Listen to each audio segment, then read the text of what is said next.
ನೀವು ಇಷ್ಟಪಟ್ಟವರು ಗಂಡನೇ ಆಗಲಿ ಅಥವಾ ಹೆಂಡತಿನೇ ಆಗಲಿ ನಿಮ್ಮ ಮಾತು ಕೇಳ್ತಾ ಇಲ್ಲ, ನಿಮ್ಗೋರ್ಗು ಮಿಸ್ಅಂಡರ್ಸ್ಟ್ಯಾಂಡಿಂಗ್ ಆಗ್ತಾ ಇದೆ, ನಿಮ್ಗೋರ್ಗು ವೈಮನಸ್ಸು ಆಗ್ತಾ ಇದೆ, ಆ ಸಮಸ್ಯೆ ಪರಿಹಾರ ಮಾಡೋದಕ್ಕೆ ಒಂದು ಸಣ್ಣ ಪ್ರಯೋಗವನ್ನು ಮಾಡಿ. ಆ ಸಣ್ಣ ಪ್ರಯೋಗವನ್ನು ನೋಡೋದಕ್ಕಿಂತ ಮುಂಚೆ ನಮ್ಮ ಪೇಜನ್ನು ಫಾಲೋ ಮಾಡಿ, ಲೈಕ್ ಮಾಡಿ, ಆದಷ್ಟು ಶೇರ್ ಮಾಡಿ. ಆ ಪ್ರಯೋಗ ಏನಪ್ಪ ನೋಡೋಣ ಬನ್ನಿ. ಆ ಪ್ರಯೋಗ ಏನಂದ್ರೆ, ಒಂದು ಕಪ್ಪು ಬಟ್ಟೆಯನ್ನು ತಗೊಳ್ಳಿ. ಆ ಕಪ್ಪು ಬಟ್ಟೆ ತಗೊಂಡು ಅದರಲ್ಲಿ ಒಂದು ಕಪ್ಪು ಸಾಸಿವೆ ಕಾಳು ಹಾಗೂ ಮತ್ತೆ ಬಿಳಿ ಸಾಸಿವೆ ಕಾಳು ಒಂದೊಂದು ಹಿಡಿ ತಗೋಬೇಕು. ಒಂದೊಂದು ಹಿಡಿ ತಗೊಂಡು ಮತ್ತು ಒಂದು ಹಿಡಿ ಬಾರ್ಲಿ, ಆ ಬಾರ್ಲಿನ ತಗೊಂಡು ಆ ಕಪ್ಪು ಬಟ್ಟೆಯಲ್ಲಿ ಹಾಕ್ಬಿಟ್ಟು ಅದನ್ನ 3 ಗಂಟೆ ಕಟ್ಟಬೇಕು. 3 ಗಂಟು.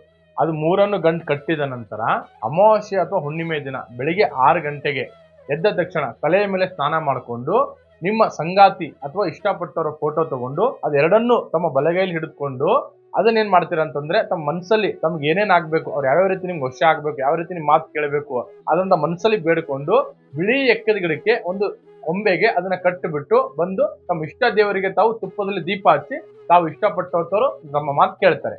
ಇದೇ ರೀತಿ ತಮ್ಮ ಸಂಗಾತಿ ಜೊತೆ ಇಷ್ಟಪಟ್ಟವ್ರ ಜೊತೆ ತಮಗೆ ಸಮಸ್ಯೆಗಳಾಗ್ತಿದ್ರೆ ಕೆಳಗಡೆ ಕಾಣುತ್ತೆ ಸ್ಕ್ರೀನ್ ಮೇಲೆ ನಂಬರ್ಗೆ ಕರೆ ಮಾಡಿ. ಎಲ್ರಿಗೂ ಒಳ್ಳೇದಾಗ್ಲಿ.